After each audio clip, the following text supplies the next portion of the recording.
Imaginez un quartier tranquille, des rues propres, des jardins soignés, des maisons qui se ressemblent toutes. Imaginez des voisins polis, des habitudes rassurantes, une routine presque ennuyeuse. Et maintenant, imaginez qu'au milieu de cette normalité parfaite, une porte cache quelque chose d'invisible. Quelqu'un que l'on croit sans le voir. Quelqu'un qui rentre du travail, promène son chien, boit un verre au pub, et dont personne ne soupçonne la double vie. Pas un monstre criard, pas un homme violent en permanence, juste une présence silencieuse, banale, presque oubliable. Ceci est l'histoire d'un homme qui ne voulait pas faire souffrir, mais qui refusait d'être abandonné. Une histoire de solitude, de contrôle, de silence, et d'un besoin si fort de compagnie qu'il a fini par tuer pour qu'on ne parte jamais. Cette affaire est une affaire qui a déjà été traitée à de nombreuses reprises, qui est très connue, mais je sais que certains ne l'ont jamais vue passer et que d'autres prendront plaisir à la redécouvrir à mes côtés. Donc j'espère en tout cas que vous serez un maximum à rester sur cette vidéo et auquel cas on se retrouve très prochainement pour une toute nouvelle affaire. Mais avant de commencer cette affaire, si le contenu de notre chaîne vous plaît, n'hésitez pas à nous soutenir en mettant un petit like, des commentaires, en vous abonnant juste en dessous si ce n'est toujours pas fait. Et sans plus tarder, c'est parti pour cette toute nouvelle enquête.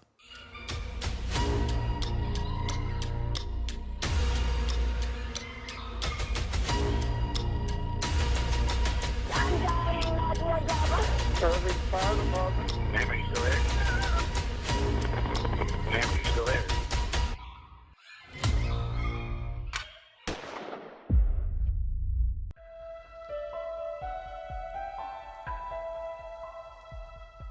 Dans les années 1980, Muswell, au nord de Londres, respire une tranquillité presque étouffante.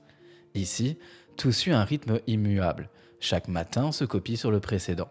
On voit des hommes sortir de chez eux, clés de voiture déjà en main, visage fermé par la routine. On voit également ces femmes rester derrière les fenêtres impeccables, organiser la maison, penser au dîner du soir. La nuit tombe toujours de la même façon, avec des verres de vin trop chers, des silences lourds, puis des disputes feutrées sur qui comprend mieux le monde, la politique ou encore la vie. Les enfants jouent dehors sans crainte, leur rire glisse le long des trottoirs propres, les jardins débordent de fleurs aux couleurs violentes, presque arrogantes. Même le soleil semble ici plus chaud, plus généreux, comme s'il avait choisi ce quartier riche pour s'y attarder. À Muswell, on se jauge en permanence, on se compare. Le plus beau massif de roses, la cuisine la plus moderne, la pelouse la plus parfaite. Chaque maison brille, fière, entretenue comme une promesse de réussite. Toutes, sauf une. Le numéro 23 casse toute l'harmonie. Il se dresse là comme un corps sans vie, une façade brune, terne, étouffée par les mauvaises herbes. Aucune fleur, aucune couleur. On a l'impression que la lumière refuse même de s'y poser. La maison paraît sale, fatiguée, presque rejetée du reste de la rue. Même la pluie semble l'éviter, comme si cet endroit n'avait pas le droit d'exister dans ce décor trop parfait. Cette maison n'a jamais su garder quelqu'un. Elle a d'abord appartenu à une femme indienne qui n'y a jamais vécu. Elle a ensuite été vendue, puis louée encore et encore à des inconnus de passage. Les gens ont emménagé, puis sont repartis, parfois même en silence, parfois dans la précipitation. Personne n'a jamais vraiment su expliquer pourquoi. Le numéro 23 donne juste l'impression de ne vouloir personne. À l'intérieur, l'atmosphère pèse. Les couloirs restent sombres, négligés. La peinture se détache des rampes d'escalier, les ampoules restent grillées pendant des mois. En hiver, monter les marches devient presque une épreuve. Sans lampe de poche, on avance à tâtons, comme dans une maison qui dort mal. Tout en haut, sous le toit du grenier, se cache un tout petit appartement. 2 chambres étroites, une cuisine simple, une salle de bain. Un employé discret y vit avec son chien. Il reste là plus longtemps que tous les autres, plus d'1 an, et pourtant, beaucoup de locataires ignorent même son existence. Certains ne l'ont jamais croisé. Seul son courrier trahit son nom, Des. Des, c'est Dennis Andrew Niels. Son chien s'appelle Blip. Les voisins l'aperçoivent parfois tôt le matin, juste avant le travail, ou en fin d'après-midi, vers 5h30, quand il rentre et sort promener Blip pendant de longues minutes. Entre eux, le lien il est évident. Un attachement qui est sincère, profond, celui que beaucoup ressentent pour leur compagnon à 4 pattes. Mais derrière cette routine silencieuse, il y a quelque chose qui cloche. Denis avance comme une ombre.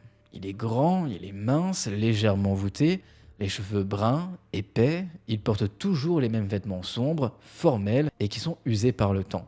Pendant que Muswell exhibe des couleurs neuves et des sourires de façade, lui se fond dans le décor, presque invisible. À ce moment de l'histoire, Denis a 37 ans. Il reste un homme que l'on pourrait qualifier d'attirant, du genre dont on se dit qu'il a dû être très beau plus jeune. Jusqu'à ce qu'il sourit. Ses dents sont jaunes, elles sont irrégulières, il fuit le dentiste comme il fuit les regards. Chez lui, il n'y a aucune coquetterie, aucun désir de séduction. Juste une présence terne et une impression persistante que quelque chose au numéro 23 ne tourne pas rond. Son regard ne vacille jamais. Quand vos yeux croisent les siens, il soutient, sans cligner, sans détourner. Sa poignée de main est ferme, assurée, et au travail, ça marque les esprits. Ses collègues le respectent. Ils savent qu'il est fiable, qu'il est rapide et efficace. Il ne cherche pas la conversation facile, il n'est pas du genre à plaisanter à la machine à café, mais quand une tâche compliquée apparaît, c'est lui qui avance. Toujours et surtout sans râler. Parfois, on le surnomme le fouteur de troubles. Pas parce qu'il crée le chaos, mais parce qu'il défend les droits des employés avec une intensité presque dérangeante. Quand les discussions deviennent sérieuses, il change de posture. Sa voix se pose, il devient tranchant, structuré, redoutablement précis. Avec les mots, il frappe juste. Il se décrit lui-même comme un homme monochrome. Et tout, chez lui, semble confirmer cette idée. Personne n'est jamais invité au numéro 23. À l'intérieur, l'appartement il y est dépouillé et négligé. Le four est recouvert d'une épaisse couche de graisse ancienne, laissée là par les locataires précédents. Denis ne l'a jamais nettoyé non plus. Il ne s'en soucie même pas. Dans cet appartement de 2 chambres, l'une donne sur la rue, une pièce presque fantôme, rarement utilisée. De l'extérieur, une chose intrigue. La fenêtre reste toujours grande ouverte, et ce, peu importe la saison, peu importe le temps qu'il fait dehors. Les voisins chuchotent, ils spéculent, pourquoi ne la ferme-t-il jamais? Et ce qu'ils ne voient pas, ce sont les bâtons d'encens qui brûlent en plus de ça en continu, tentant désespérément de masquer une odeur insoutenable. Une odeur que personne à Muswell n'imagine possible.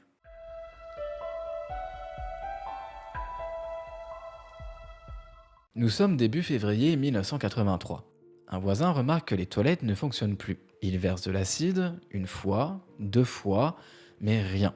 L'eau monte, obstinée à rester là. Dans la seconde salle de bain, même problème. Il décide alors d'appeler un plombier dès le lendemain. Cette même nuit, Denis fait face à une urgence bien plus sombre. Dans une armoire, il cache le corps d'un jeune homme qu'il a rencontré 8 jours plus tôt. Il a su qu'il devait s'en débarrasser. Il étale un grand sac en plastique sur le sol, en sort le corps, puis le pose. Il aiguise lentement un couteau de cuisine. Il s'agenouille et il commence le travail.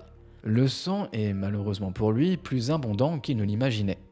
Il traverse le plastique, atteint le tapis, alors il attrape une autre feuille, mécaniquement, puis il transporte la tête jusqu'à la salle de bain, la dépose dans une casserole, y ajoute de l'eau et pose le tout sur la cuisinière.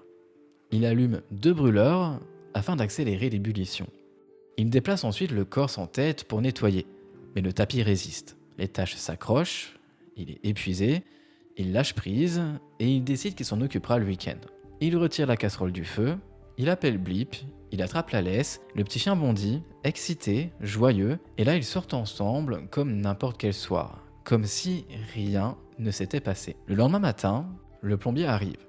Le blocage est trop important, il ne parvient pas à identifier la cause, et un spécialiste est alors contacté, mais malheureusement le premier créneau est dans seulement quelques jours. Le lundi, Denis sait qu'il doit aller jusqu'au bout.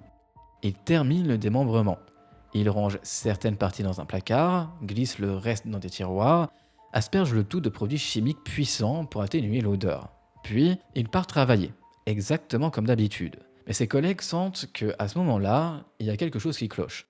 Quelque chose d'indéfinissable. Peu importe, la journée continue, on arrive au mardi, c'est le jour où le spécialiste arrive enfin. Dès l'ouverture du système, l'odeur le frappe de plein fouet. Il le dit immédiatement, cette odeur-là en particulier, ce ne sont pas des os usés. Ça sent la viande en décomposition. À l'intérieur des canalisations, il découvre une pâte épaisse, près de 8 cm, composée de chair, 30-40 morceaux. Il appelle aussitôt son responsable. Il pense que les tuyaux sont remplis de restes humains. Denis le sait. Il sait que les drains sont obstrués. Il sait que la chair a été découverte. Il sait que la police n'a pas encore été totalement alertée et il sait aussi qu'il peut encore fuir s'il le souhaite. Pendant des heures, il se bat contre lui-même. Une partie veut disparaître et l'autre veut que tout s'arrête enfin parce qu'il est temps. Il est temps qu'on mette fin à ce petit jeu. Plus tard, il a écrit que la culpabilité était devenue bien trop lourde à porter. À un moment, l'idée de se suicider traverse même son esprit. Et il y pense sérieusement.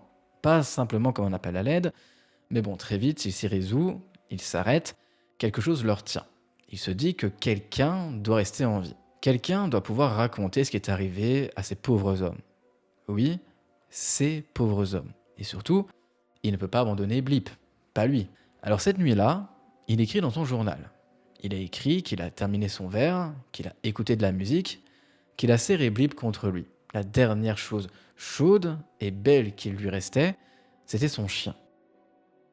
Les mots restent là, lourds, presque tendres, comme un adieu à demi formulé. Le lendemain matin, Denis part travailler comme si de rien n'était. Même routine, même manteau sombre. Au même moment, la police est déjà en route vers le 23 Cranley Gardens pour inspecter l'immeuble. Au fond de lui, Denis le sait, il sent qu'il ne rentrera probablement plus jamais chez lui. À son bureau, il range soigneusement ses affaires, aligne ses papiers, comme s'il fermait un chapitre. Puis, il glisse une enveloppe brune dans un tiroir du fond. À l'intérieur, il y a une note. Il y précise que s'il est arrêté et qu'on annonce plus tard qu'il est mort par suicide, ce sera un mensonge. Quand il rentre enfin au numéro 23, il pourrait encore agir. Il pourrait cacher les sacs, nettoyer l'appartement, gagner du temps. Mais il ne fait rien. Il s'assoit et il attend. Entre-temps, un détective a déjà examiné les restes retrouvés dans les canalisations. Il a confirmé qu'il s'agit de tissus humains, probablement des muscles du cou ou encore des os du bras d'un homme. À 16h30, on frappe à sa porte. 2 officiers et un détective. Ils se présentent comme policiers et indiquent être là pour enquêter sur des canalisations qui sont bouchées. Denis répond, faussement surpris. La police.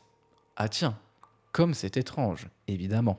Depuis quand la police s'occupe-t-elle de la plomberie ? Il lui annonce que des restes humains ont été trouvés dans les tuyaux. Denis affiche un sourire rigide, mal ajusté, et exprime à quel point c'est terrible. Le détective lui demande alors s'il sait où se trouve le reste du corps. Denis répond calmement, presque soulagé. Dans 2 sacs en plastique, dans le placard de la pièce de devant. Je vais vous montrer. On lui demande s'il a autre chose à dire, et il répond que oui, mais pas ici. Il demande d'être amené au commissariat et d'être arrêté pour suspicion de meurtre. Pour Denis, cette arrestation ressemble à une délivrance. La fin d'une année de peur, de tension et de culpabilité dissimulée. Pour le détective Jay, c'est le début de quelque chose qu'il n'a jamais rencontré en 26 ans de carrière. Au commissariat, la question tombe, presque banale. On parle d'un corps ou est-ce qu'on parle de 2 corps ? Et Denis répond sans hésitation 15 ou peut-être 16. Depuis 1978, l'homme tue d'autres êtres humains. Les officiers, pourtant habitués à l'horreur, se fichent totalement. Sa voix à lui ne tremble pas, il n'a aucune panique ni de remords qui sont visibles. Dans les sacs, ils ont trouvé une cage thoracique avec un bras encore attaché, un autre torse avec un bras, puis un cœur, des poumons, un foie, une vésicule biliaire, des reins, des intestins. Le tout entassé, confus, comme un ragoût humain en décomposition. Contrairement à beaucoup de tueurs, Denis donne tout. Il explique, il détaille, techniques, les découpes, les méthodes, les moyens d'identifier les victimes. La police n'a presque rien à demander. Les mots sortent sans interruption, comme s'il se vidait enfin de toute cette noirceur accumulée. Il leur dit de fouiller son appartement plus minutieusement. À l'intérieur se trouvent encore les restes de 3 victimes. Il ne se souvient pas d'un des noms, mais les autres sont John et Stephen Sinclair. L'appartement est un vrai cauchemar. Les parties du corps de Stephen sont dans la baignoire. Même les enquêteurs les plus aguerris chancellent, pris de nausées, obligés de sortir respirer pour ne pas s'effondrer. Denis ajoute qu'ils doivent aussi se rendre dans son ancien logement. 12 corps ont été enterrés dans le jardin. Il parle également de 7 autres hommes qu'il a essayé de tuer sans y parvenir, soit parce qu'ils se sont échappés, soit parce qu'il a changé d'avis. À ce moment-là, l'histoire dépasse tout ce que Muswell et le numéro 23 semblaient capables de contenir. L'affaire est si dérangeante qu'elle ébranle même son avocat. Un homme pourtant habitué aux crimes violents, aux dossiers sordides, aux récits insoutenables. Mais là, quelque chose secoue profondément. Et dehors, c'est l'explosion. Les médias, ils s'emballent, les gros titres deviennent hystériques, racoleurs et surtout cruels. La maison des horreurs, le boucher gay, les mots frappent plus fort que les faits. Les journalistes ne se contentent pas de parler de la maison du numéro 23. Ils se ruent chez la mère de Dennis. Une femme douce, d'âge moyen, totalement étrangère à ce que son fils a fait. Ils lui promettent d'emprunter des photos de famille, jurent de les rendre. Puis finalement, ils les revendent aux journaux pour des sommes obscènes. Rien n'a de limite. Les anciens camarades de classe sont harcelés à leur tour. On leur pose des questions sordides, intrusives, obscènes, comme si tout devait être sali, comme si l'horreur devait contaminer chaque souvenir. Et pendant ce temps-là, Dennis parle, calmement. Il décrit comment il découpe les corps, comment il rince les morceaux dans les canalisations. Et face à lui, les détectives, ils encaissent et se fissurent. L'écouter, le regarder droit dans les yeux pendant qu'il raconte l'impensable, les détruit mentalement. Il ressort des interrogatoires complètement vidés, nauséeux et hantés. Les questions s'accumulent.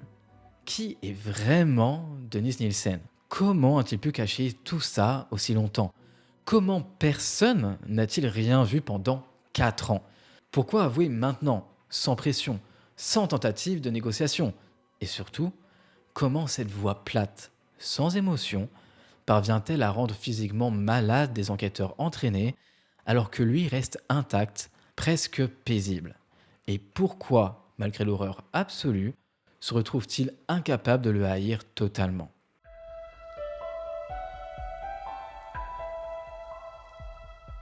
Un détective finit par lui dire qu'il pense qu'il choisissait ses victimes, qu'il les ramenait chez lui, les faisait boire, puis les tuait.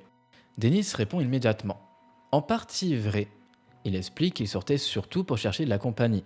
Il a dit qu'il n'a jamais prévu de tuer, que l'intention n'était pas là du tout au départ, qu'il voulait simplement de l'amitié. Il a précisé qu'il a ramené beaucoup d'hommes chez lui, mais que seuls quelques-uns sont morts. Et il a admis ne pas savoir pourquoi cela précisément. Cette absence totale de schéma perturbe beaucoup les enquêteurs. Jusqu'en 1978, Dennis mène une vie banale. Travail stable, routine fixe, rien d'alarmant. Personne ne le craint. Personne ne relie les disparitions à lui. Ils se font parfaitement dans le décor. Il écrit même de la poésie. Et après son arrestation, la police a découvert dans son appartement des dizaines de poèmes manuscrits. Des textes qui sont sensibles, délicats, presque fragiles. Sans le nom de leur auteur, personne n'aurait imaginé qu'ils viennent d'un tueur en série. Après les interrogatoires, une fois placé en cellule, Dennis écrit une lettre au détective chargée de l'affaire. Il le remercie pour son professionnalisme, pour son respect. Un nouveau choc. Les tueurs en série sont souvent hostiles, manipulateurs, agressifs. Mais Dennis n'est rien de tout ça. Dans cette lettre, il s'adresse aussi à la presse. Il écrit que tout le monde est en colère maintenant. Mais il demande « Pendant que ces garçons étaient en vie, pourquoi personne ne leur a offert un abri, une sécurité ? Pourquoi leur vie ne compte-t-elle que maintenant ?» Pendant un interrogatoire, il lâche une phrase qui glace la pièce. Il a dit que les gens portent tous une obscurité en eux, que leurs esprits sont remplis de squelettes cachés, et que la seule différence, selon lui, c'est qu'il a vécu la sienne là où les autres se contentent de l'imaginer.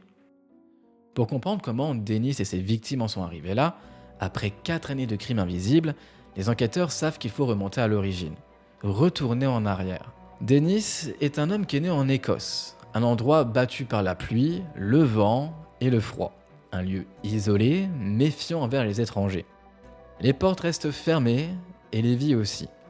La pêche est le cœur du travail, les femmes vivent avec cette peur constante, la moitié des hommes qu'elles aiment peuvent partir en mer un matin et ne jamais revenir. Les journées commencent à 3h du matin et se terminent presque à minuit.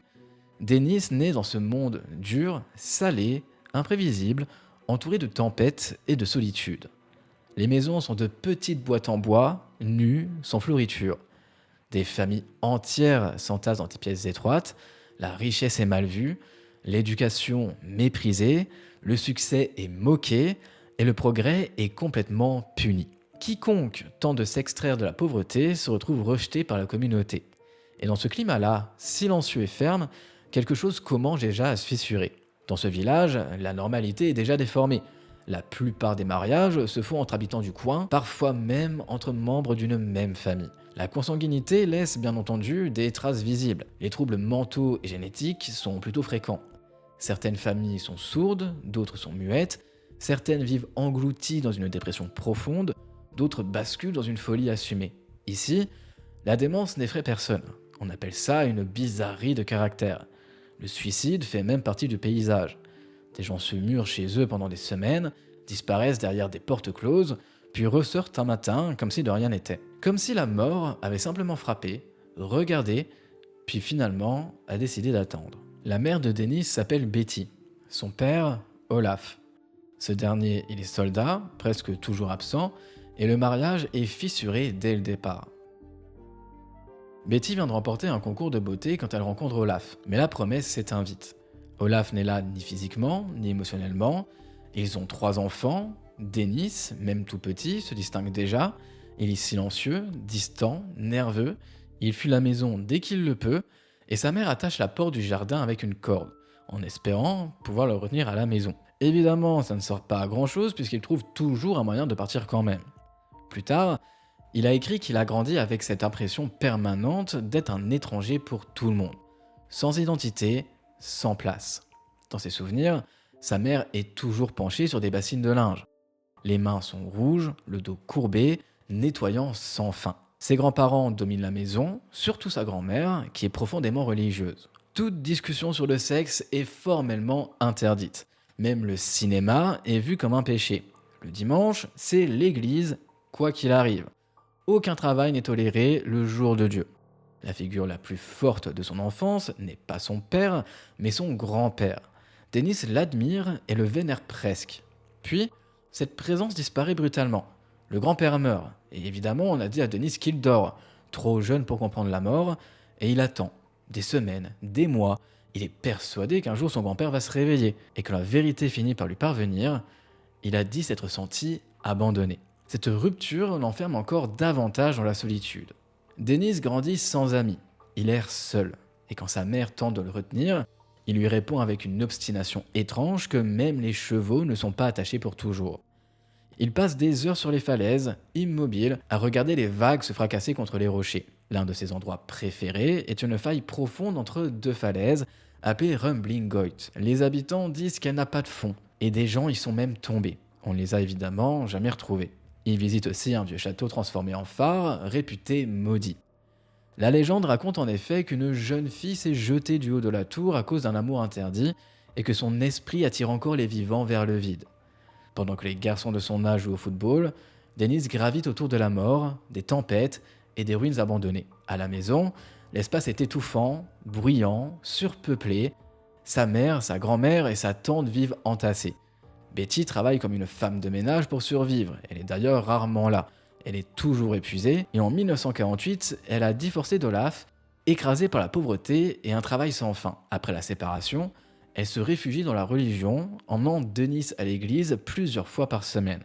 Rien ne pénètre, il ne ressent rien, ni pour la foi, ni pour Dieu. Il l'appelle même le Dieu des autres. Betty finit par se remarier avec un homme qui s'appelle Adam Scott, un homme discret qui travaille dans le bâtiment. En 4 ans, elle a eu 4 autres enfants. Je rappelle que déjà avant ça, elle en avait 3. La fatigue devient bien entendu permanente, le stress écrase tout et Dennis se replie davantage. Il devient froid, il devient distant, il évite le contact, même celui avec sa mère. Adam, c'est un homme qui est plutôt sympa, ce n'est pas un monstre. Comparé à d'autres pères violents de l'époque, on le considère même comme un homme doux. Pourtant, nous on dirait pas du tout qu'il est doux, puisque en effet, il frappe quand même Dennis. La première fois, c'est après un vol d'argent pour aller au cinéma. Adam le bat sévèrement. Les coups laissent plus que des marques physiques, le ressentiment s'enracine. Plus tard, Dennis a avoué sa jalousie. Il a dit qu'il détestait Adam parce qu'il prenait l'affection de sa mère. Et dans ce foyer saturé de bruit, de fatigue et de règles, Dennis apprend une chose essentielle. Se retirer, se taire, disparaître sans jamais vraiment partir. Une chose distingue Dennis de presque tous les autres tueurs en série, son rapport aux animaux. Il ne leur fait jamais de mal. Au contraire, il les nourrit, leur construit des abris, les traite avec une douceur presque sacrée. Enfant, Il s'attache particulièrement aux pigeons. Il leur fabrique des nids, les observe, les protège, alors que sa mère, elle, les déteste. Elle déteste le désordre, les plumes, les traces, et un jour, Dennis découvre qu'elle a tué l'un de ses pigeons. Il a dit que quelque chose s'est brisé en lui à cet instant précis. Il pleure pendant des jours, et après ça, il ne garde plus jamais d'animal. Il vit avec cette peur constante. Aimer quelque chose, c'est risquer de le voir détruit. Cette retenue durera des années, jusqu'à l'armée, jusqu'à Blip.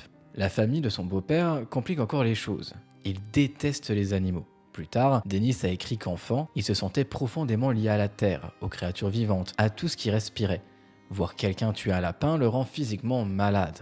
Pour lui, le lapin est la créature la plus pure qui existe. Et sa mère, obsessionnellement propre, et les poils, la saleté, toute trace de vie incontrôlée. Dennis a dit qu'il avait parfois l'impression qu'elle ne voulait même pas de lui sur son tapis, comme s'il était de trop. Il se demande souvent si, né dans une famille plus ordinaire, son avenir aurait pu être différent. Imprégné d'un christianisme strict, Dennis grandit avec l'idée que la souffrance est une faute personnelle, que la pauvreté est méritée, que les riches sont bons parce qu'ils viennent de bonnes familles, et que lui doit se contenter des restes en étant reconnaissant. Vers 11 ou 12 ans, la vie devient épuisante. Il se lève avant l'aube pour livrer journaux et bouteilles de lait contre quelques centimes, souvent sans même avoir mangé. Il arrive à l'école maigre, vidé, le regard flou. On le punit pour paresse. Il lutte dans presque toutes les matières, sauf en art. Les mathématiques les plus simples le paralysent de panique. Et dans sa tête, la pauvreté signifie la stupidité. Son ressentiment envers sa mère et Adam grandit au fil des années. Il les voit comme les maillons d'une chaîne de misère, toujours soumis, toujours pliés devant l'autorité. Adam essaye d'apporter de l'argent, mais pour lui, être père commence et s'arrête là. Et même cet argent manque. Un événement le marque d'ailleurs à jamais. Un vieil homme atteint de la maladie d'Alzheimer disparaît. Tout le village se mobilise. Denis rejoint un groupe de garçons de l'église, il est parmi les premiers à le retrouver, et le corps repose au bord de la rivière. C'est la première fois qu'il voit un homme hors d'un cercueil. N'importe quel enfant, à ce moment-là, aurait été terrifié. Mais Denis, lui, ne l'est pas du tout. Il ressent au contraire un calme étrange. Il pense que la mort n'est pas effrayante, que la mort est paisible, que la mort est belle. À l'adolescence, les autres garçons vivent leurs premières expériences sexuelles, mais Denis, pas du tout. Puis, il tombe amoureux d'un camarade de classe, Adrian, un garçon qui est beau, qui est sûr de lui, fils d'un prêtre local. Denis l'admire de loin, en silence. Il se sent inférieur, trop honteux pour lui en parler. Son désir est intense, mais il est chargé de culpabilité. Vouloir un autre garçon lui paraît interdit. Et plus tard, il tombe amoureux d'une photographie. Le visage d'un garçon dans un livre. Il imagine marcher à ses côtés, passer du temps avec lui, vivre une vie qu'il ne peut pas se permettre dans le réel. La maison est surpeuplée, comme toujours, les enfants partagent souvent les lits, et une nuit, allongé près de l'un de ses frères, perdu dans ses fantasmes, Denis commence à le toucher, persuadé qu'il dort. Quand il sent une réaction, il panique, il se recule immédiatement, et les deux n'en parlent jamais. Et beaucoup de nuits, Denis reste éveillé, immobile, à écouter les ressorts du lit de sa mère et d'Adam grincer dans la pièce voisine. Un bruit qui le remplit de dégoût. Et je vous fais pas de dessin, vous savez très bien de quoi je parle. Tout s'accumule, le silence, la honte, le désir, la solitude, et rien, à ce moment-là, ne semble pouvoir arrêter ce qui est en train de se former. À 15 ans, Denis est déjà à part. Pas d'amis proches, pas de flirt, pas de discussion maladroite avec des filles après l'école, pas de véritable expérience sexuelle en dehors dans son imagination, et pendant que les autres courent après la romance, les premières libertés, lui ne ressent qu'un vide, une distance qui est froide tout au fond de son cœur. Il sait qu'il est différent. Il le sent jusque dans les os, mais il est incapable de mettre des mots dessus. Sa famille l'encourage à travailler pendant les vacances d'été, comme son oncle. Une voie simple, tracée d'avance. Mais Denis étouffe. Le village l'écrase, la routine le paralyse et l'immobilité le rend complètement fou. Il veut partir, il veut du bruit, il veut du mouvement, des lumières, un endroit où la vie ne se répète pas éternellement. Alors, il prend une grande décision. Il va rejoindre l'armée. La discipline militaire le frappe de plein fouet. Tout est réglé à la minute près. Les horaires, les gestes, les inspections, les casernes sont impeccables, les sols brillent, les lits sont tirés au carré, C'est l'exact opposé de la maison de son enfance qui était chaotique, bruyante, et où sa mère nettoyait sans relâche, sans jamais atteindre un véritable ordre, seul contre tous. Denis n'a jamais vécu dans une structure aussi stricte, et pourtant, il ne craque pas. Il s'adapte rapidement, trop bien même. Il devient l'un des soldats les plus disciplinés, les plus propres de son unité. L'ordre le rassure, ça le contient. À 18 ans, à l'été 1964, il a obtenu son diplôme de soldat à part entière. Et pour la première fois, tout semble s'aligner. Il a un travail, une direction, une stabilité. La solitude qui l'écrasait depuis des années commence à se fissurer. Il se fait peu à peu des amis, il parle davantage, il se sent intégré à quelque chose de bien plus grand que lui. Et lors d'une courte permission pour voir sa famille, eh bien tout bascule. Il a eu un accident de voiture et a subi une grave blessure à la tête. Aucun dossier médical précis ne décrit exactement quelles zones du cerveau ont été touchées ni l'impact réel sur son comportement futur, mais le traumatisme crânien est là. Et il compte. Après sa convalescence, il retourne à l'armée. Il se rapproche d'un groupe de soldats qui boit énormément d'alcool. Et c'est là que commence une dépendance à l'alcool qui malheureusement ne le quittera plus. En parallèle, un conflit intérieur s'intensifie. Denis comprend désormais clairement qu'il est attiré par les hommes. Il ne le dit à personne et en plus de ça, il a peur que ça se sache. Pire encore, pour se protéger, il se joint aux moqueries lorsque d'autres soldats se moquent des hommes homosexuels. Une manière, évidemment, de se cacher en pleine lumière, une chose qui est très connue et qui se fait encore malheureusement aujourd'hui. La région sombre rapidement dans un conflit violent entre les forces britanniques et les combattants arabes locaux. La mort devient quotidienne, il y a des corps, il y a du sang et il y a du chaos qui est partout. Pendant des mois, Denis vit entouré de violence. Il voit des hommes mourir, il frôle la mort lui-même à plusieurs reprises, l'alcool devient la seule chose capable finalement d'engourdir le choc, et c'est durant cette période qu'il a commis son premier meurtre. Dans un combat rapproché, il a frappé un soldat arabe avec une tige métallique, le tuant. Il a su que s'il ne l'avait pas fait, il serait mort à sa place. Plus tard, après avoir été promu caporal, il vit sa première relation sexuelle. Et même s'il a peu de relations sexuelles, son imagination s'assombrit. Il pense à des corps qui sont immobiles, à l'immobilité totale, à la mort, non pas comme une peur, mais comme quelque chose de presque spirituel. Il se demande ce que ça ferait d'être avec un homme qui ne bouge pas. Il s'observe parfois dans le miroir, ajuste l'angle pour ne voir que son torse, sans tête, et il est convaincu qu'il ne doit jamais se marier, ni même avoir d'enfant. Il a pensé que ses gènes sont pollués, que son père n'aurait jamais dû avoir d'enfant, que le père de son père non plus, et que le cycle doit s'arrêter avec lui. Sans attirance pour les femmes et sans possibilité de construire ouvertement une vie avec un autre homme, la vie lui ressemble à une pièce fermée à clé. Il essaye une fois d'avoir une relation avec une femme, une travailleuse du sexe, mais l'expérience le laisse totalement vide, ennuyé et détaché. Et à ce moment-là, quelque chose devient clair. Ce n'est pas le désir qui lui manque, c'est la possibilité d'aimer sans se détruire.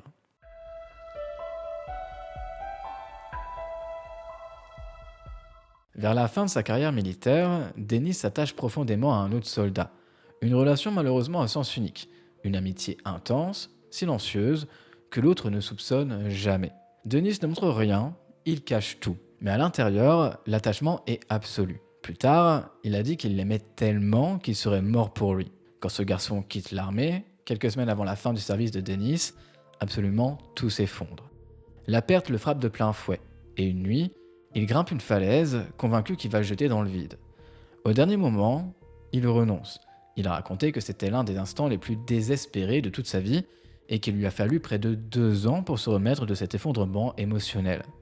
Au total, Denis a servi 11 ans et 84 jours dans l'armée, presque la moitié de sa vie à ce moment-là. Juste avant ses 27 ans, il demande à partir. On lui demande pourquoi quitter une carrière stable et il répond qu'il est jeune, qu'il veut voir le monde, faire des expériences. Plus tard, il a admis que ce n'était qu'un mensonge poli. La vérité, c'est qu'il était complètement vidé. L'environnement militaire l'a usé, il déteste l'obéissance aveugle, et il voit des jeunes hommes entrer pleins de vie et ressortir transformés en armes sans émotion. Il ne supporte plus ce cycle, il ne veut plus en faire partie. Et après son départ, sa relation avec sa famille s'améliore brièvement. Sa mère insiste sur le mariage, terrifiée à l'idée qu'ils finissent seuls. Denis, élude, hausse les épaules et évite la conversation. En décembre 1972, il s'installe à Londres et postule dans la police. Grâce à son passé militaire, il a été accepté sans aucune difficulté. Plus tard, il a reconnu qu'il n'avait jamais voulu être policier. Il l'a fait juste par nécessité. Et contrairement à beaucoup d'autres, il n'est pas attiré par le pouvoir. Il n'abuse jamais de son autorité. Il n'utilise pas son bâton, il déteste les officiers violents, il ne cherche pas à dominer. C'est précisément ce contraste qui rendra la suite encore plus dérangeante. À l'armée, les soldats vivent ensemble. À la police, chacun rentre chez soi à la fin du service. Dennis, à ce moment-là, il n'a personne à Londres. Il n'a pas de famille, il n'a pas d'amis, et la solitude s'installe vite. Pour l'anesthésier, il se réfugie dans l'alcool, dans les pubs, et découvre la scène gay souterraine de la ville. Il passe de nombreuses nuits à Colerne, un lieu emblématique. Ce qui le heurte, c'est la superficialité. Des rencontres sans lendemain. Aucun lien, aucun engagement. Juste des corps échangés pour quelques heures. Une culture du désir sans attache. Mais Dennis, lui, il veut autre chose. Il cherche une connexion qui est réelle, de l'amour, une stabilité. Mais ne la trouvant jamais, il s'enferme dans une réputation vide. Plus tard, il dit que le sexe n'était plus une relation, seulement des corps que l'on se prêtait. Et en décembre 1973, il abandonne la police. Le climat lui paraît complètement étouffant. Ses collègues, eux, ils sont plutôt sous le choc. En un an, il a été irréprochable, pas une seule plainte. Il tente ensuite un emploi de gardien d'immeuble. L'ennui, par contre, à ce moment-là, évidemment, il est insupportable et il démissionne encore. Puis, presque à contre-cœur, il postule dans une compagnie d'assurance, un environnement qu'il méprise. Il l'embauche et Dennis s'installe là, dans une vie grise, silencieuse, jusqu'au jour où tout s'arrête. Sa vie sociale se réduit à une succession de visages sans lendemain. Des rencontres arrachées au pub, sans prénom, sans rappel, sans promesse. Rien s'inscrit, rien ne reste. Et ce qui le détruit plus que tout, ce n'est pas le sexe, mais le caractère provisoire des gens. Ils passent, ils repartent. Dennis est convaincu qu'il est destiné à mourir seul. Et à cette période, il couche avec un homme différent presque chaque soir. Et après avoir atteint la fin de la vingtaine sans véritable expérience intime, il plonge dans un cycle frénétique de sexe et d'évasion. Comme s'il essayait finalement de rattraper des années entières d'absence. Il en devient dépendant, comme un joueur incapable de quitter la table, honteux, vidé, mais incapable de s'arrêter. Ses fantasmes s'assombrissent encore. Le miroir de sa chambre devient un rituel. Il observe son reflet, tombe amoureux de cette image figée. Il imagine son propre corps sans vie. Il se fantasme immobile, attaché, suspendu, réduit à un objet. Le mouvement disparaît, mais le contrôle aussi. Puis, pour un temps, quelque chose change. Il adopte Blip et il trouve un colocataire, David. David va devenir un ami, un compagnon, peut-être un petit ami. L'appartement qu'il partage est chaleureux, il est vivant, rien à voir avec la maison froide et délabrée où tout s'achèvera plus tard. À cette époque, Dennis est encore mentalement stable. Le lieu a une âme, parce que lui en a encore une. Mais Dennis reste distant, émotionnellement absent. Les rapports intimes sont rares, une barrière invisible s'installe, Dennis paye la majorité des factures et ils dorment dans des lits séparés. Quand Dennis passe des semaines à l'hôpital, David ne vient qu'une seule fois. La relation sonne creux, et puis, un soir, tout explose. David ramène un inconnu à la maison, et quand Dennis rentre du travail, il découvre que l'homme les a volés. Même le coffre-fort est vidé.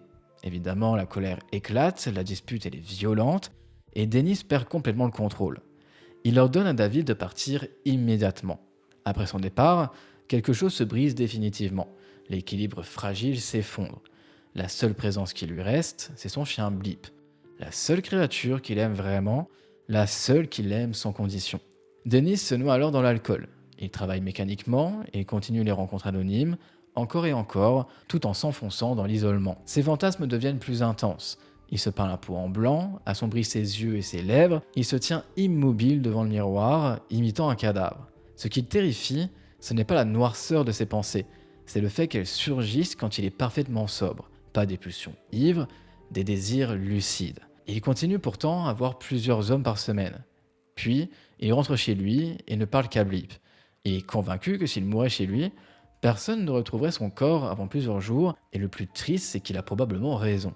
Tout se passe ainsi jusqu'à la veille de Nouvel An.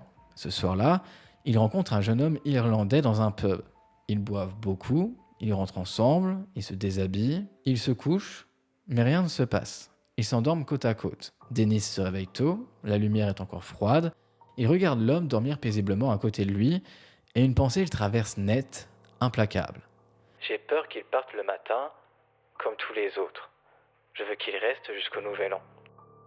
Les mains tremblantes, il passe ses bras autour de son cou. Il serre, il traîne ensuite le corps hors de la chambre et l'adosse contre un mur. Il réalise que l'homme respire encore. Pris de panique, Dennis court à la cuisine, remplit un seau d'eau et maintient sa tête sous la surface. Quelques bulles remontent, puis plus rien. Le silence s'installe. Et pour la première fois, Dennis ne se sent plus seul. Le soleil se lève lentement, la chambre est sans dessus-dessous, l'air est lourd, il est saturé, et le corps de Dennis tremble, secoué par la panique. Il se traîne jusqu'à la cuisine, fait couler du café, allume une cigarette, et s'accroche à ses gestes simples, mécaniques, comme à une bouée. Petit à petit, son souffle se stabilise, et quand ses mains cessent de trembler, il retourne vers le corps. Il le porte jusqu'à la salle de bain, lutte contre ce poids devenu glissant et réel. Il le lave soigneusement, comme un rituel, puis il le sèche, et ensuite, il s'assoit face au cadavre. Il le regarde longtemps, complètement figé. Sans y penser, il commence à le toucher. Et là, l'excitation monte. Il tente d'avoir un rapport sexuel avec le corps, mais le froid l'arrête net. La chair, elle est déjà trop froide, trop rigide. Il cache alors les vêtements, les effets personnels, et il sait qu'il doit se débarrasser du corps. Il le sait très bien, mais il ne peut pas.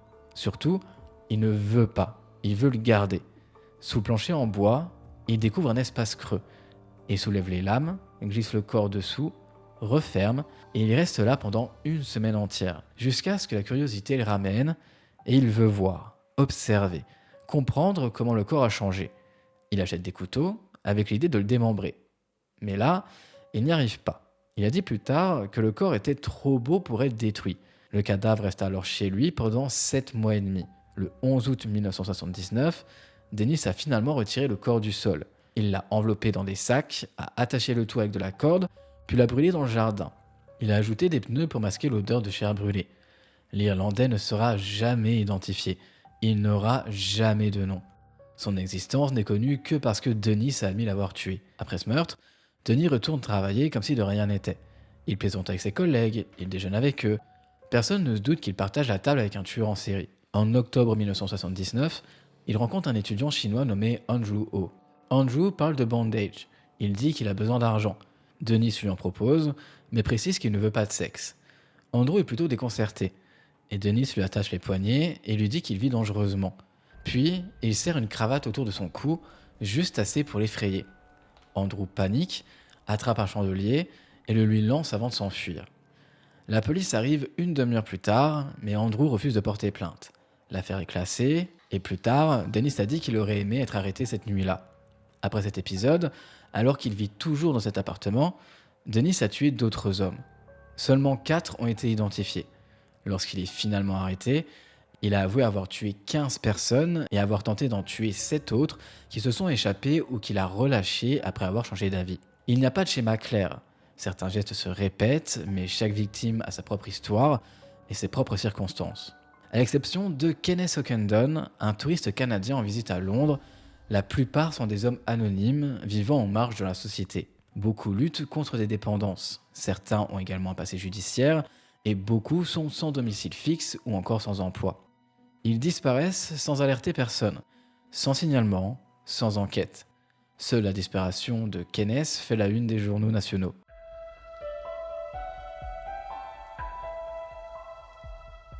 Le 3 décembre 1979, Kenneth prend son petit déjeuner dans le petit hôtel où il séjourne. Il attrape son appareil photo, part explorer Londres. Il dit au propriétaire qu'il reviendra dans quelques jours, avant de rentrer au Canada. Il franchit la porte et il ne sera plus jamais revu vivant. Ce jour-là, Dennis est en congé.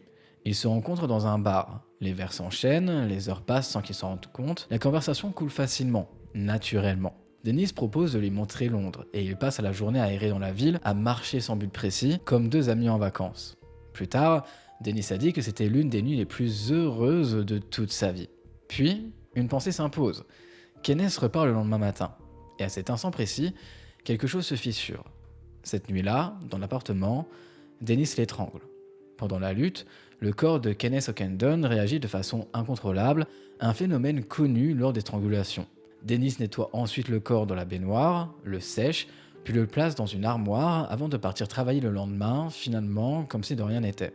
À son retour, il remarque un liquide brun qui s'écoule du nez de Kenneth sur sa poitrine. Il nettoie, l'habille, applique même du maquillage pour éclaircir son teint. Il l'installe sur une chaise dans la cuisine, il prend des photos, et des semaines plus tard, il a brûlé le corps exactement comme il l'avait déjà fait auparavant. La victime suivante est Martin Duffy, un adolescent profondément instable. Il a fugué à plusieurs reprises, a eu des antécédents de violence et de vol, a été placé dans une école spéciale pour garçons difficiles, et la thérapie n'a jamais fonctionné avec lui.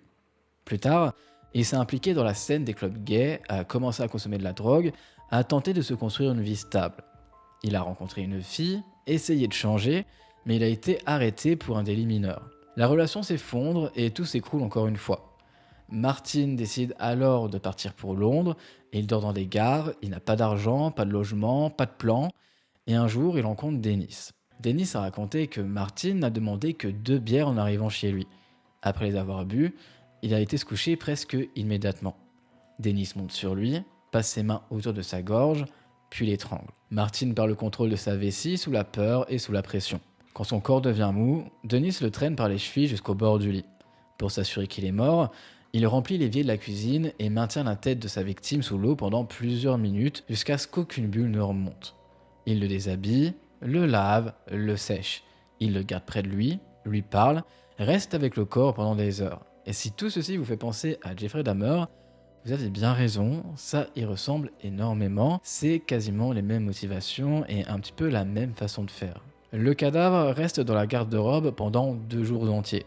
La victime suivante est Billy Sutherland, un alcoolique chronique. Son adolescence a été marquée par des allers-retours entre centre de détention et prison. Ses bras sont couverts de tatouages et sur ses jointures, 2 mots en lettres épaisses. Amour et haine. D'ailleurs, ça me fait un petit peu rire parce que j'ai exactement les mêmes juste là. C'est vraiment un tatouage un petit peu cliché. Pardon, c'est pour détendre un petit peu l'atmosphère parce que bon, ça fait quand même 1 heure que je tourne et faut avouer que cette vidéo elle est quand même assez lourde émotionnellement parlant. Donc voilà, on respire un petit coup et c'est reparti. Né en Écosse, l'homme avait une petite amie et un enfant. Mais à Londres, sa vie s'est effondrée dans le chaos. Il survit grâce au travail du sexe et à 2 petits vols. Malgré tout, il appelle toujours sa mère. Puis un jour, il ne le fait plus. Elle a alors signalé sa disparition, mais à cette époque, 40 hommes portent le même nom dans les registres de personnes disparues. Dennis rencontre Billy dans un pub. Ils marchent ensemble et Billy lui dit qu'il n'a pas d'argent et nulle part où dormir. Dennis accepte, à contre-cœur, de le laisser passer la nuit. Billy a 27 ans. Plus tard, Dennis a admis qu'il ne se souvenait même pas clairement de ce qui s'était passé. Il a dit s'être simplement réveillé et que l'homme était mort à côté de lui. À ce stade, les meurtres ne sont plus des accidents isolés, ils deviennent des silences empilés les uns sur les autres. Des vies qui disparaissent sans bruit.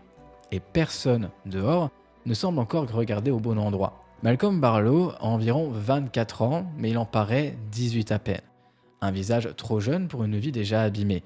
Il a grandi entre foyers, institutions et hôpitaux pour personnes atteintes de handicap intellectuel. Ses 2 parents sont morts, il n'a pas d'amis, il souffre d'épilepsie et avec le temps, il a appris à simuler des crises dès qu'il a besoin d'attention ou encore de compassion. Il ment sans arrêt, il manipule, il épuise tout le monde en quelques minutes. Pour de l'argent, il est prêt à absolument tout. Coucher avec des hommes, menacer, faire chanter. Sa survie passe avant tout le reste.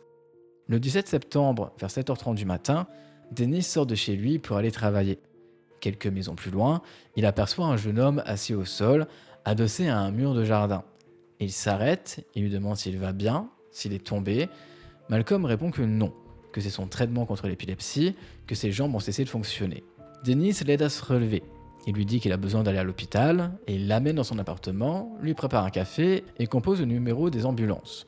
Malcolm a été emmené à l'hôpital. Dennis part travailler, et le soir en rentrant, il trouve Malcolm debout devant sa porte. Surpris, Dennis lui demande pourquoi il n'est pas resté à l'hôpital, mais Malcolm répond simplement qu'ils l'ont renvoyé. Dennis le laisse entrer, il propose de manger quelque chose, et pendant le repas, Malcolm réclame de l'argent. D'abord, Dennis refuse, conscient des médicaments du jeune homme. Malcolm insiste, et Dennis finit par hausser les épaules, lui dire qu'il fait ce qu'il veut et lui donne de l'alcool, et cette contradiction le définit parfaitement. Un homme qui a déjà tué plusieurs personnes s'inquiète soudainement qu'un autre mélange de l'alcool avec des antiépileptiques. Sa personnalité est un dédale d'extrême. Cette nuit-là, Malcolm boit un peu trop d'alcool et s'évanouit. Quand Dennis le voit inconscient, il passe son bras autour de son cou et serre longtemps. Parce que l'alcool l'a déjà assommé, Malcolm n'ouvre même pas les yeux. Il n'y a aucune lutte. Et ce qui frappe, c'est ce qui manque. Dennis ne ressent plus le frisson d'avant. Pas de bain, pas de mise en scène, pas d'affection. Il ne parle pas au corps, il ne l'habille pas, il ne le garde pas près de lui. Il laisse Malcolm sur le sol et va se coucher.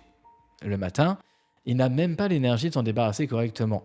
Il prévoit de cacher le corps sous les planches du sol, mais en soulevant, il découvre qu'il n'y a même plus de place. 6 corps y sont déjà enfuis. Malcolm aurait été le 7e. Plus tard, Dennis a dit que les corps nus l'avaient fasciné, qu'il avait l'impression de les posséder, qu'il les touchait et que le silence le bouleversait. Il a écrit que la mort était belle et qu'il croyait sincèrement que personne ne les aimait autant que lui. Après Malcolm, Dennis déménage, direction le 23 Cranley Garden, l'endroit où tout finira par exploser.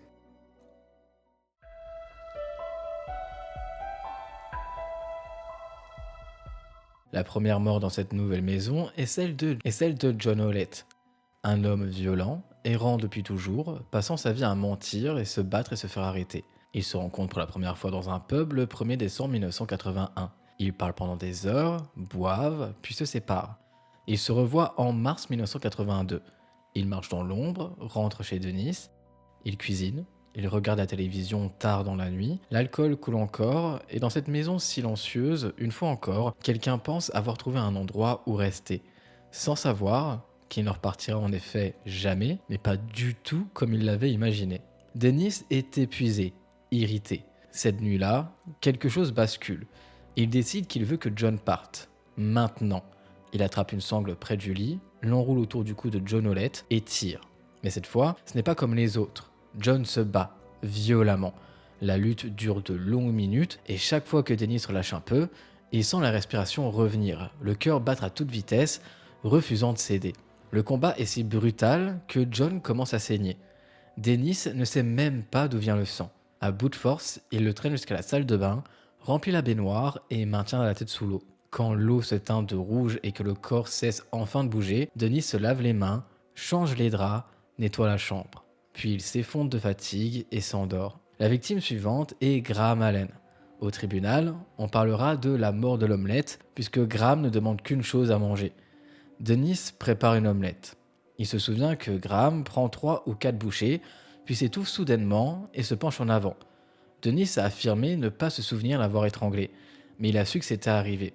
Il pense qu'il était ivre, que sa mémoire est trouble, et une chose est certaine pour lui, si Graham n'était pas mort à ce moment-là, il l'aurait tué ensuite de toute façon. Puis vient Stephen Sinclair, âgé de 20 ans, un garçon que beaucoup qualifient de punk, un visage qui est frappant, une énergie détachée, comme si plus rien n'avait d'importance. Depuis l'enfance, il lutte contre de graves troubles mentaux. Il tombe très tôt dans la dépendance, il se drogue dès qu'il le peut, constamment. Il se coupe les bras avec des lames de rasoir, sans symbolique, juste parce qu'il aime ça. Les travailleurs sociaux le connaissent bien, tentent sans cesse de le surveiller, de prévenir le pire. Une fois, il se tient même dans la rue avec un bidon d'essence menaçant de s'immoler. Il dort dans des bâtiments abandonnés, survit grâce au vol, il entre et sort de prison, son corps est ravagé par les années de toxicomanie et il est même porteur de l'hépatite B. Le 26 janvier 1983, des amis le voient partir avec un inconnu. Il ne s'inquiète pas, il suppose qu'il va chercher de l'argent ou encore voler. Cet inconnu, vous en doutez, c'est Dennis. Stephen dit qu'il n'a pas mangé de la journée et Dennis lui achète alors un hamburger. Il rentre chez lui, regarde la télévision et au bout de quelques minutes, Stephen va à la salle de bain. Le temps passe et quand Dennis va voir, Stephen s'est injecté de la drogue et s'est évanoui. Dennis l'étrangle alors sur place. Plus tard, il a déclaré à la police que Stephen faisait partie de ceux qui n'avaient jamais prévu de tuer cette nuit-là. Il a dit que lorsqu'il l'a vu s'effondrer, détruit par la dépendance, il a ressenti une pitié écrasante. Il a cru, sincèrement, que mettre fin à sa souffrance était un acte de bonté. Une logique tordue, mais persistante. Il lave le corps, l'habille proprement, le couche sur le lit, puis il s'assoit à côté de lui pendant des heures, immobile, à le regarder. Quand la police lui demande s'il a ressenti quelque chose, de la peur, du regret ou l'envie de s'arrêter, Dennis répond que non. Il a dit qu'il n'a ressenti ni douleur ni culpabilité. Au contraire, en regardant Stephen, il a vu la paix. Il a vu l'unité. Une connexion plus profonde que tout ce que le monde des vivants pouvait offrir. Et pour beaucoup de victimes, ces souvenirs sont flous. Ils répètent des phrases comme « je me suis réveillé, il était mort » ou encore « il y avait des marques autour de son cou, donc j'ai dû l'étrangler ». Un élément crucial des aveux de Dennis, c'est l'instabilité des détails. À un moment, un corps est laissé sur le lit. À un autre, traîné sur le sol. Impossible de savoir s'il s'agit de trous de mémoire, de mécanismes de défense ou simplement de la vitesse à laquelle il a tout raconté. Même les tueurs ne se souviennent pas toujours avec précision, surtout quand les années sont passées. Autre point troublant, sa colère lorsque les médias surnomment son appartement la maison des horreurs. Il est offensé. Beaucoup se demandent d'ailleurs pourquoi.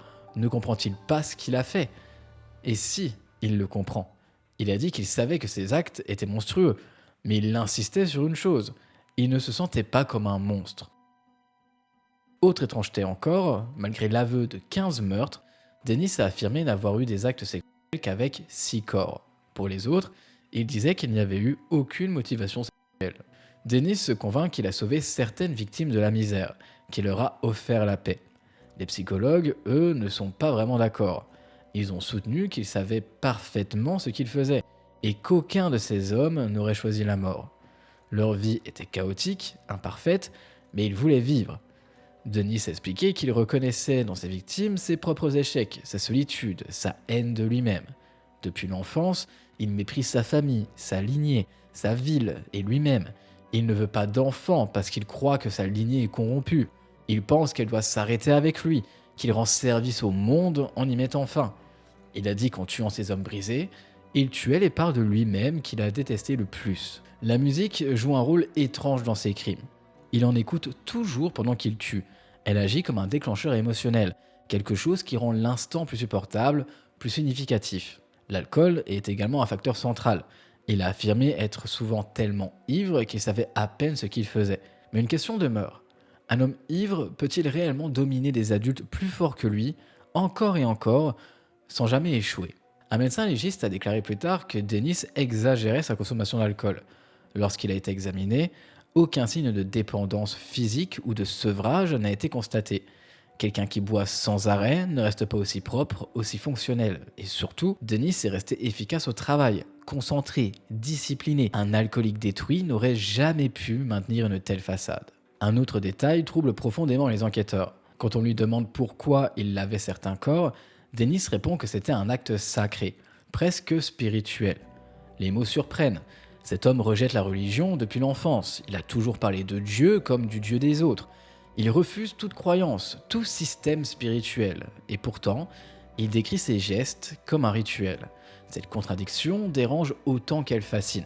Évidemment, cacher des corps dans un appartement finit par laisser des traces. L'odeur devient impossible à ignorer, les voisins se plaignaient régulièrement. Et Dennis avait toujours une explication. La plomberie, elle est vieille, l'immeuble tombe en ruine, ce sont sûrement des eaux usées. Il insiste, ce n'est pas chez lui, jamais chez lui. Dennis a dit qu'il ne savait jamais quand le prochain meurtre aurait lieu. Et après chaque mort, il espérait que ce serait la dernière.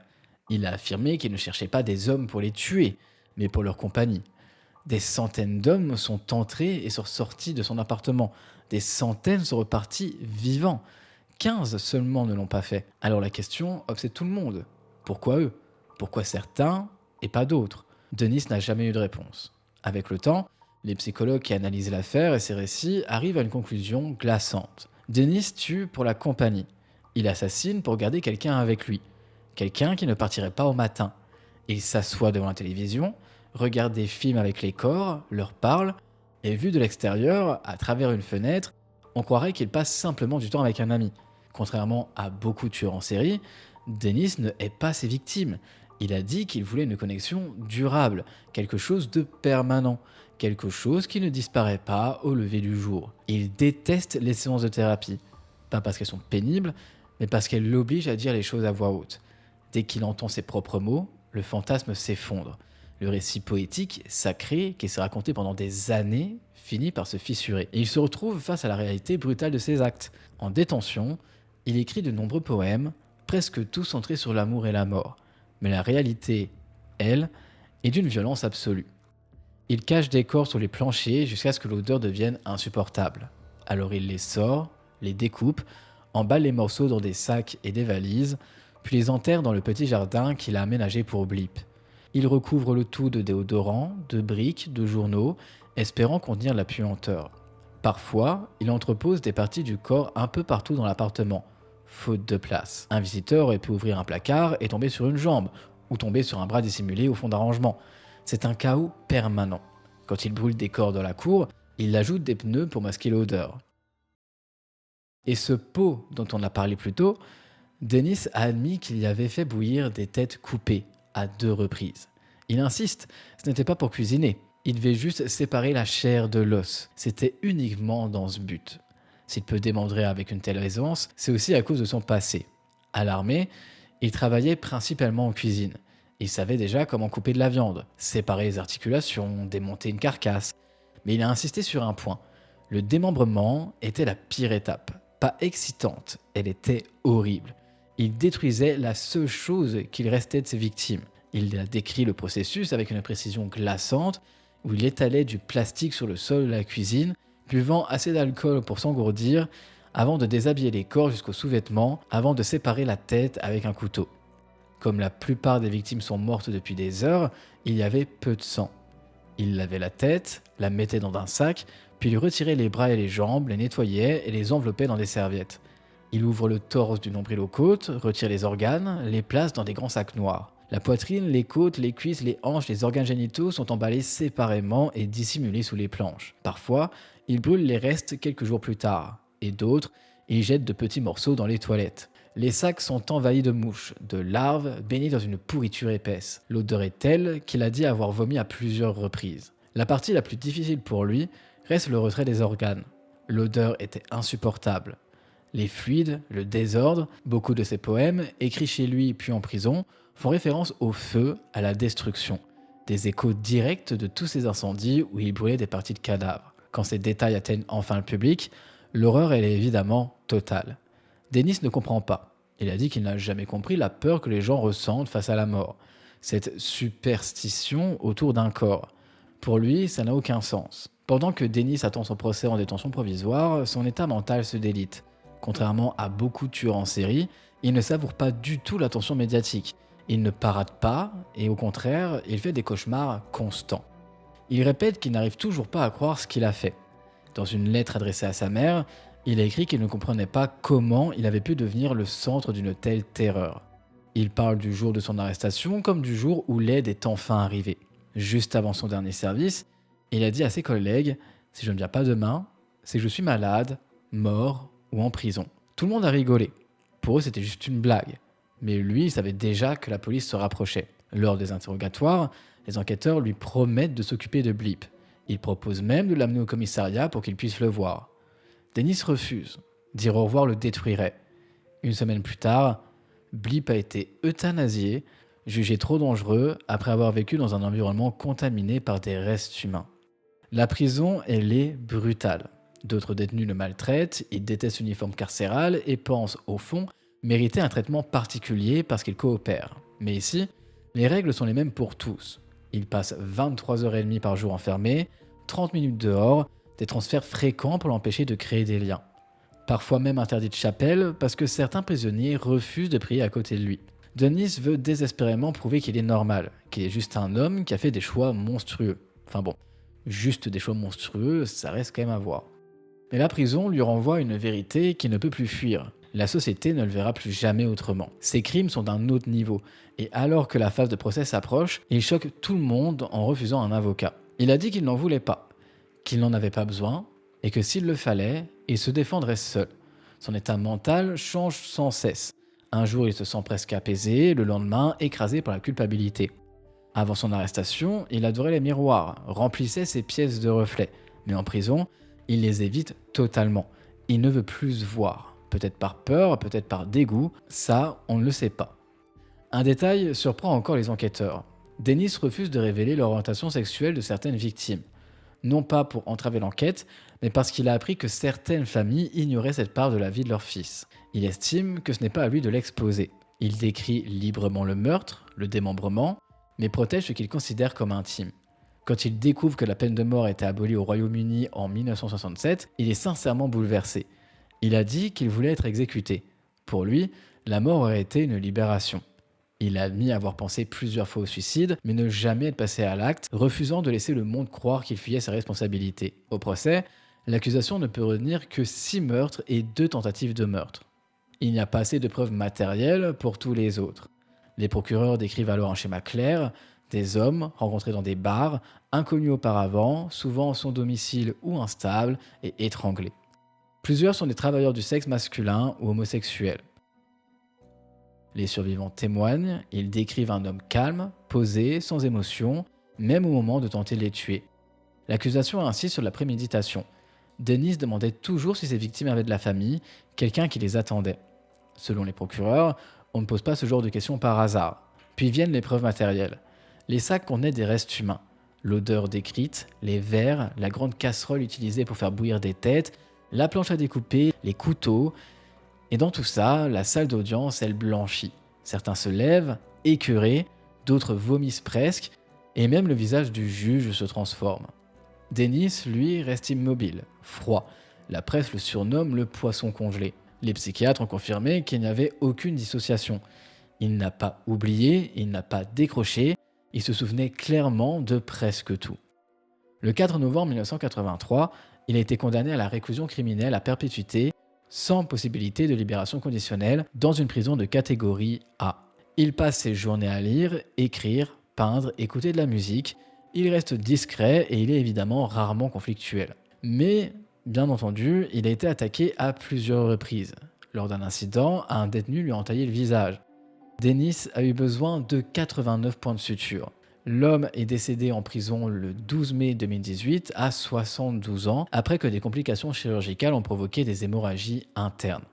Et ce qui reste, au bout de tout ça, ce ne sont pas ses mots, ni ses poèmes, ni ses justifications. Ce sont les absents. Des hommes que presque personne n'attendait et que personne n'a jamais pu ramener. Dennis ne se voyait pas comme un monstre et c'est précisément ça qui dérange. Parce que ça nous oblige à regarder une vérité inconfortable. Le mal ne vient pas toujours de la fureur. Parfois, il naît simplement du vide, de l'isolement et de l'abandon social. C'est donc tout pour cette longue affaire. J'espère que vous avez réussi à rester jusqu'ici sans vous endormir et à bien suivre l'affaire. C'est tout pour moi. Je ne vous fais pas de conclusion plus longue. Je pense que cette affaire se suffit à elle-même. N'hésitez pas à mettre un petit commentaire, à me dire ce que vous avez pensé de cette affaire, si vous la connaissiez déjà ou non, si vous avez appris de nouvelles choses ou non. Et moi, je vous dis à très bientôt. Je vous souhaite une bonne soirée. Prenez soin de vous.